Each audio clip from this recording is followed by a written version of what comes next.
Hello everybody and welcome back to I Love You Me with Tara Love Perry. This is episode 6.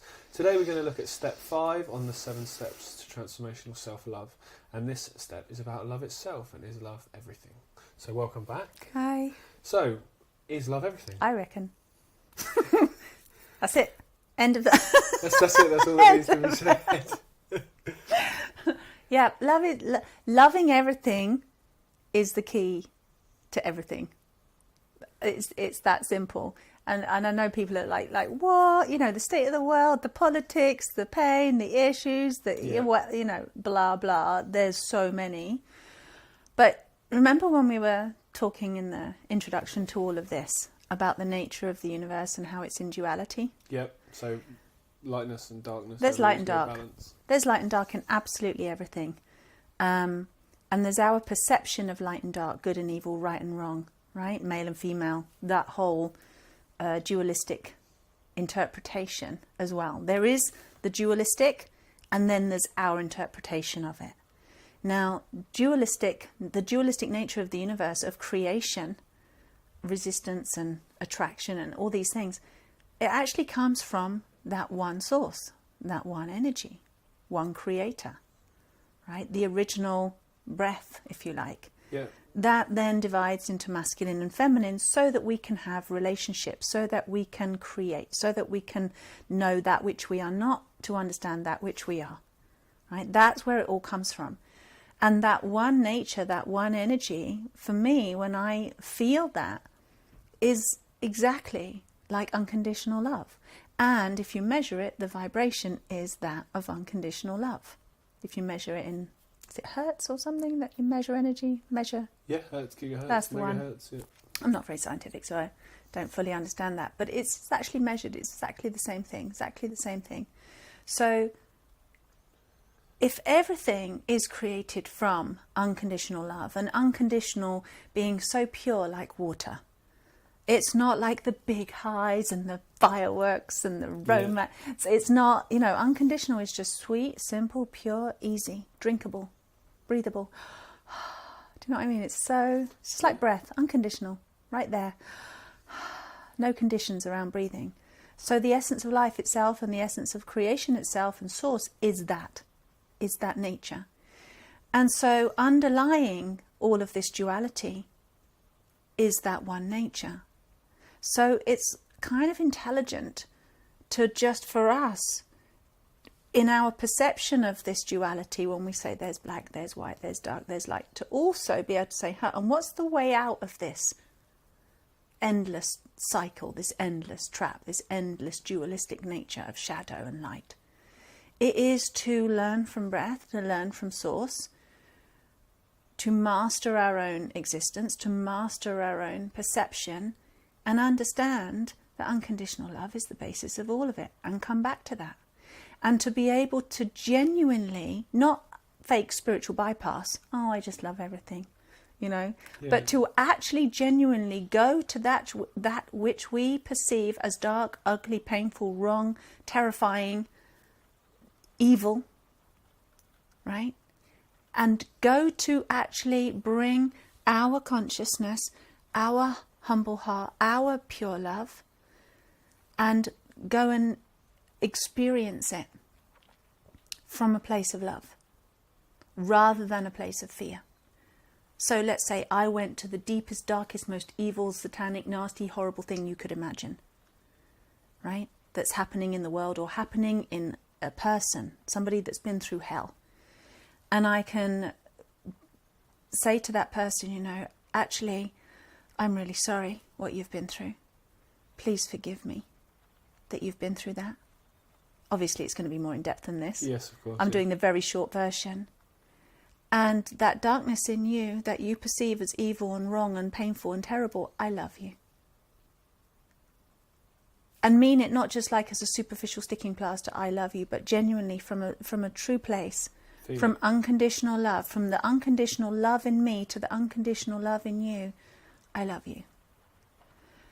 And that which is been perceived as heavy and dark cannot stand to stay in that state of being. And a very easy example, you take a light into a dark room and that dark room is no longer dark. Yeah. You can't take darkness into a light room to get rid of it. No, you can't. You have to take light into the dark. That's the way it has to go, right? It's very simple. It's very clear to us. So our light is our consciousness, our ability to see and to bring that unconditional love, which dissolves all pain, evil, fear, darkness.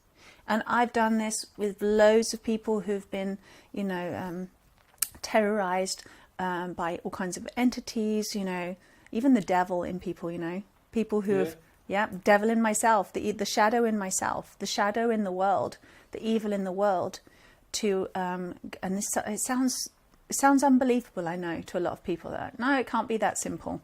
It sounds like a whitewashing, you know, solution. Just love it. What about this and what about that? You know, people have got really complicated. So it's hard to understand this with our minds. And that's why it's so important that all the other steps get done first, because you're getting taken out of your mind. Because if you stay in your mind, you're going to run over the same issues again and again and again and again. You are stuck in that loop. You're stuck in the hamster wheel. You can't see the way out of the duality. It's only when you come down into your heart and you bring consciousness here and you open up to the truth that actually exists, a bigger truth, the bigger picture, do you see that the way out is to love that which is most unlovable? Because every evil act that's happened on this planet stems from a human being who was not loved properly. Yeah. And they're trying to, you know, get retribution or make everyone pay or whatever. You know, it's quite simple. Was it Martin Luther King, I think, that said hate cannot drive out hate, only love can do that. And I suppose you can apply that to what we're seeing in the world at the Einstein moment. said it too. You know, at the end of all his theories, there's the letters he wrote to his daughter. And he's saying, love is the one and only answer that will save humanity. Yeah. These are pretty intelligent people. They're not ignorant. They're not just lovey, fluffy, hippie people just going, oh, let's just love everything. You know, that's not what love is.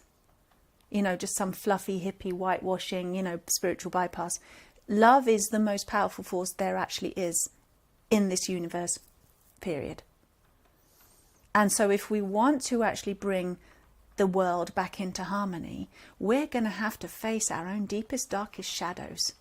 We're going to have to face the shit and actually humbly acknowledge the pain and suffering, take responsibility that we created it. And we're maintaining its disharmonious state by still projecting and believing that that's what it is, and not seeing it for what it truly is, not seeing the bigger picture. We're isolating it in a very fixed opinion and a very fixed view that that's what it is, it's dark and evil, and that's black and white, and it's nothing to do with me. You know, that's going to keep the world in a state of crisis, in a state of darkness. It's actually learning how to see things through the eyes of the child, through the eyes of the divine, through the eyes of your heart.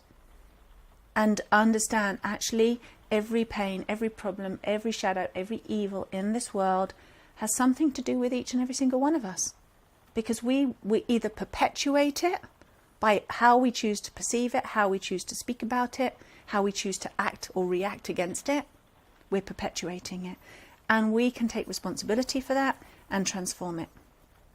We have that power within us to do that for everything. It doesn't matter how big it is. Do you think most people have actually ever felt love? I think we all innately know what love feels like, and then we go searching for it, and then we can't find it in this world because it's been so conditioned. And then we're all heartbroken and we all want to go home because we all just want the love that we came from. We all innately know it's like a homing beacon inside every single one of us because it's who we are. So we go looking for it. Do you think that's kind of what, if you're in a relationship that doesn't feel right, that's what is kind of your barometer, that love that you know innately is there? Absolutely. You know this doesn't feel right, so because you know it's not that, it's not how it doesn't feel how it should feel. That's how I used to feel as a kid. It was like, remember I was talking about how growing up with that guru, I felt like I was really in the presence of another, that divine love. And not just in his presence, but I was also in that presence as a child, like very connected to the spirit, very connected to the light, felt that unconditional love. Let's say it's golden, for example, that gold, pure, high vibrational, amazing, healing. And then to have the relationship between my parents and seeing that relationship, not fully understanding it, I mean, just little, but the love that was going on between them felt distinctly different and much less than the love that I was experiencing with the master or in my connection to my spirit. And so it felt like it was lacking. It felt like it wasn't good enough. It felt like it wasn't fulfilling, the human version of love versus the divine version of love. And I think that human beings, we know what unconditional love feels like, but we've struggled to bring that into our genuine relationships. One, because we're so afraid of exposing ourselves. Massively. Right? We're so terrified of love because it is the unknown. Got to fight for it. And we're in that old paradigm of got to fight for it and prove it. Yeah, because that's kind of been taught to us through archetypes in history and all kinds of stuff. But also, I think people are terrified of love because you actually can't define it. You are powerless. In absolute love, there is almost no you. You lose a sense of identity. Your personal, identity chip of, I am David and I am this and, I do this for a living and, this is my personality. We lose all of that. We lose any personal egoic identity when it comes to love. Where that gets blown out of the water, you become completely expanded. And there's no control in that. There's no definitions, there's no edges. It's infinite. It's unknown. You're out of control. Does that make sense? Yeah. Right? Love is so powerful. We feel helpless to it. You can't control it when you love. And that probably terrifies the crap out of people. So they go, no, let me pack it in. Trying to relate accordingly, so I don't expose myself and feel that vulnerability in the great expanse, unknown, unconditional power of what real love is. And I think it's our fear of love that keeps us away from it, because we're powerless. Yeah, and that's we've been taught that's not strength. Whereas I think that feeling of just complete, it is the biggest power you could have. I think it's the strongest, most empowering thing to do. It takes more courage to open up to love and to be completely expanded way out of your own paradigm, way out of your comfort zone, way beyond your personal limitations and perceptions of who you believe yourself to be or what you believe reality to be. And to go into that unknown brave with your heart wide open, with no shields, no spears, no armour, no protective barriers, no traps, just completely wide open. It takes more courage to do that and to love with all of your heart, especially your enemy, your greatest enemy. To disempower your enemy through unconditional love takes more courage than to fearfully pack it all away and go and interact in a very moderated version of what love is, and therefore is no longer love. Yes. Right? You've just destroyed it. You've just tried to change it. You've humanized it. Most people spend their life searching for it. Same as we said in some of the previous episodes. They spend it searching for something, searching for love, for happiness, whatever that is. When it's within us again, it's sat right looking here. for the thing we never lost. Yes, exactly. That's what Rumi talks about, and Kabir, and all these beautiful poets and sages all over the eras. Jesus, it's all been said 1,000 million times in all of the scriptures that what you're looking for is inside of you. It's nothing new. It's just people. It's nothing new. It's just nobody's ever actually realised it before, or individuals have. Small groups of people maybe have had moments or periods of time where they have understood what that really means. But as a collective, it's never been done before.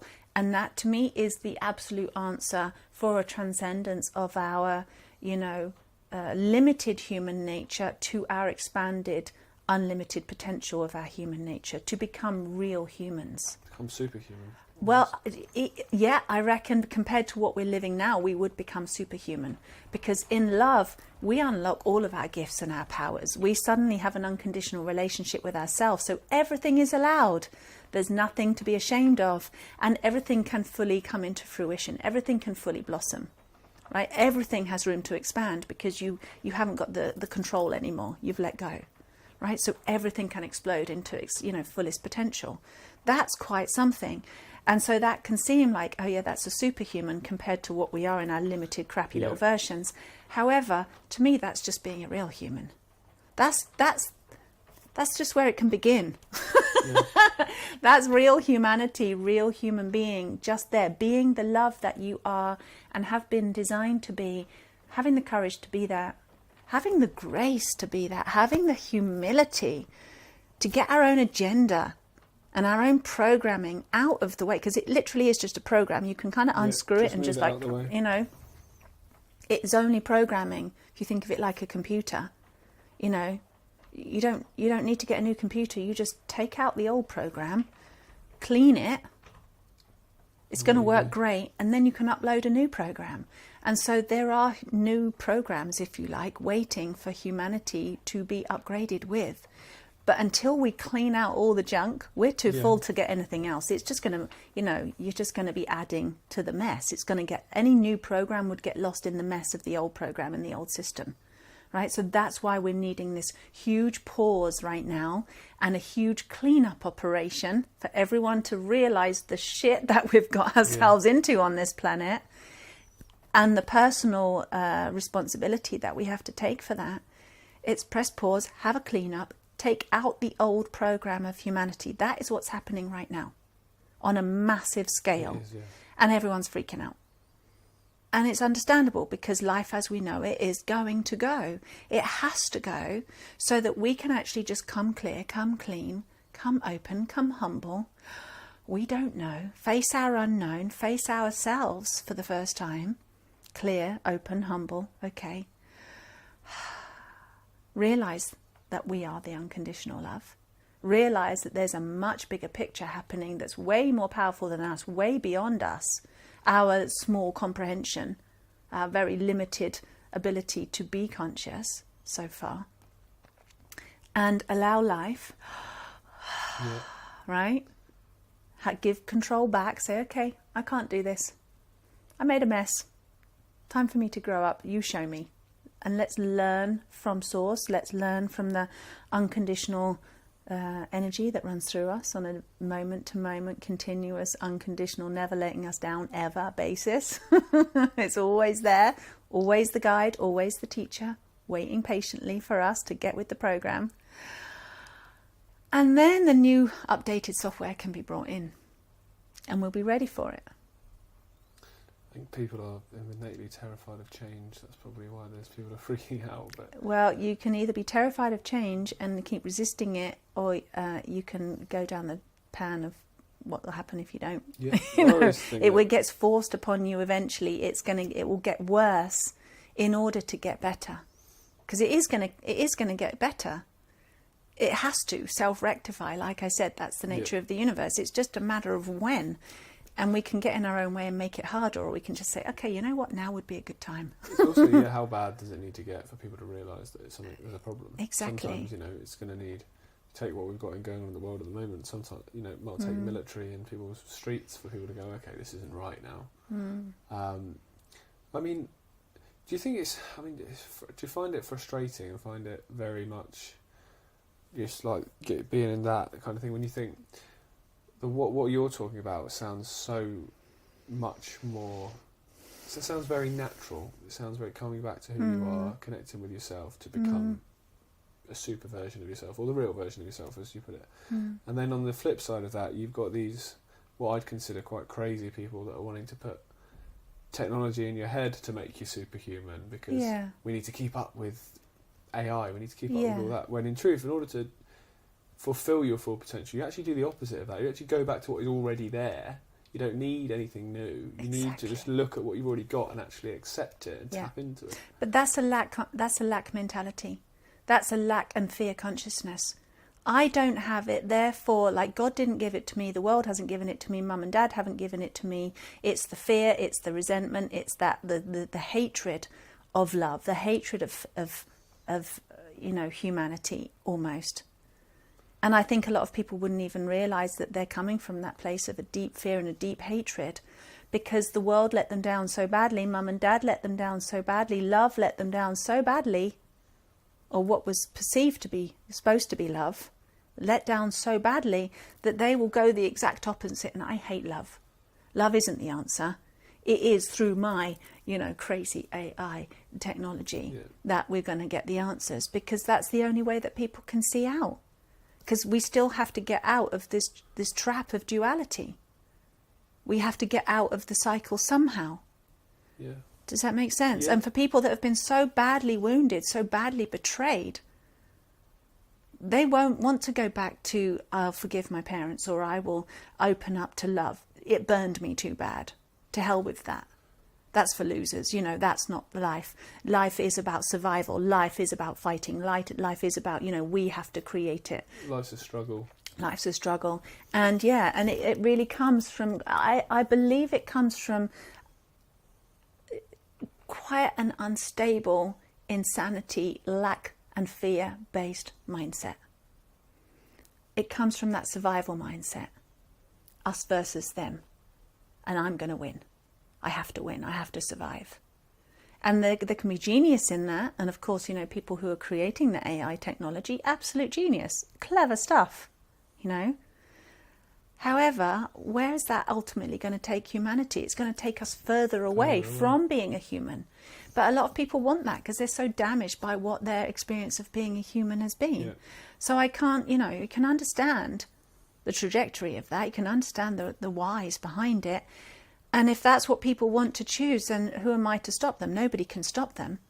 It's up to every single individual to go as far as they want to take it, or as far as they're going to be allowed to take it as well, by the divine, by the greater forces that are, that will permit to a certain level and say, okay, let's, like a baby gate in a room, and say, okay, you can have this room, but there's a baby gate here, right? There's a certain barrier that you go past that, and no, the greater forces, I'm sure, will absolutely intervene, as they have done many, many times with other civilizations of humanity that have crossed the borders, of these things.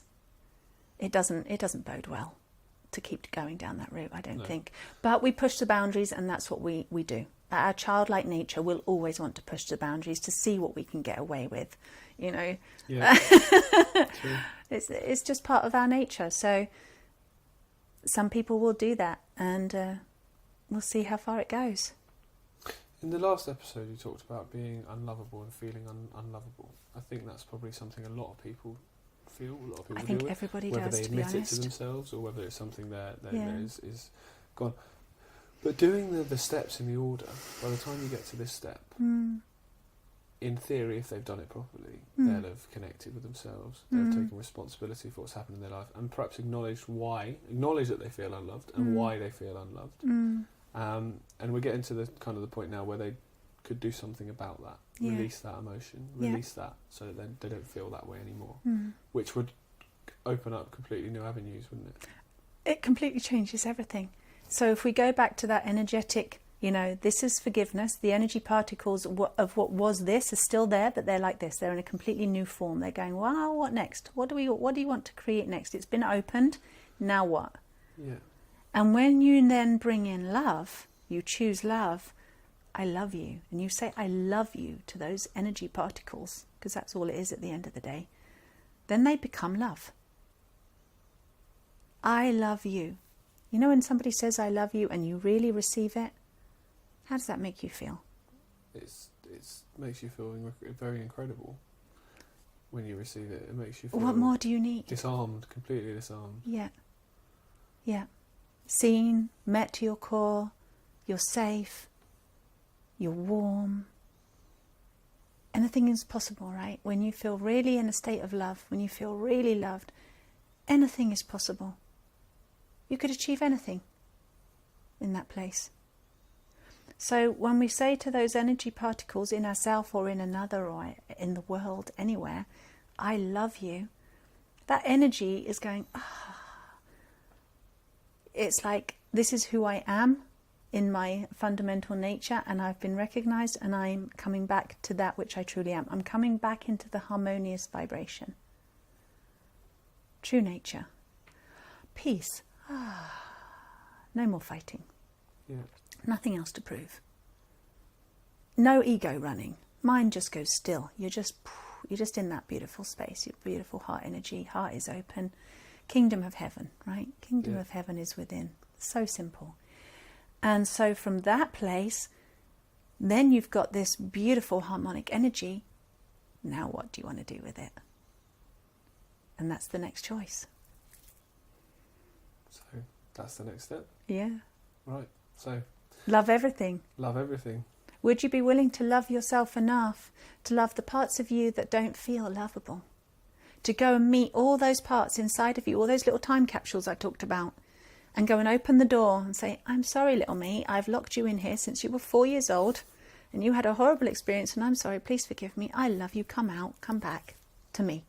And start to reintegrate all these fragmented pieces of our soul, of our psyche, of our emotions, and collect ourselves back into wholeness again.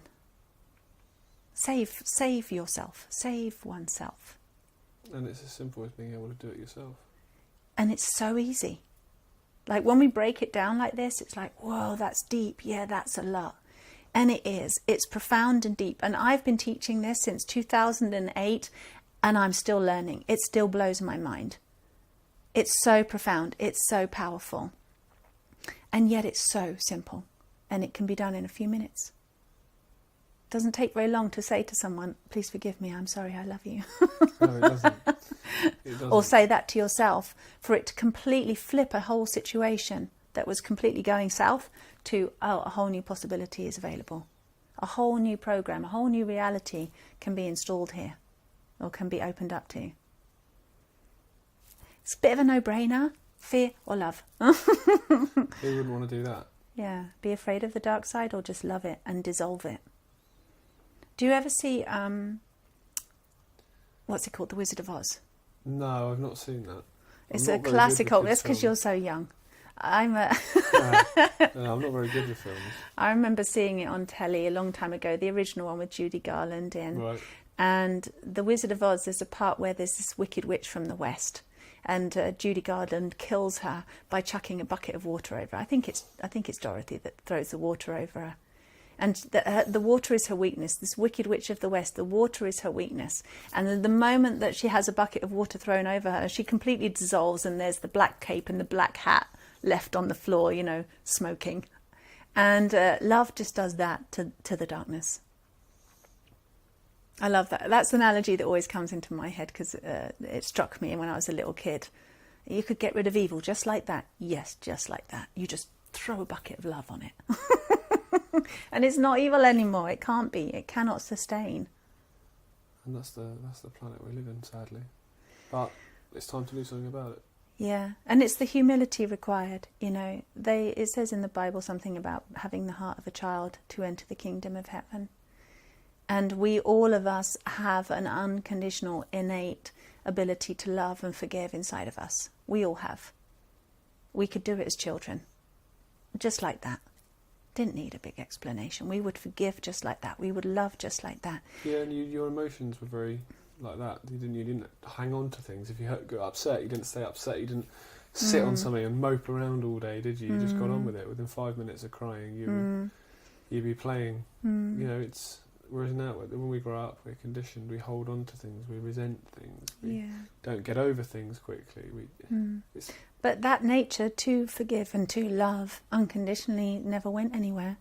No, it's just been masked. And I think that's our superpower. It's just been masked. Yeah. Right, well, that leads us on to the next one. Yeah. Which is great, thank you. You're welcome. Thanks for watching this programme, and we will see you next time.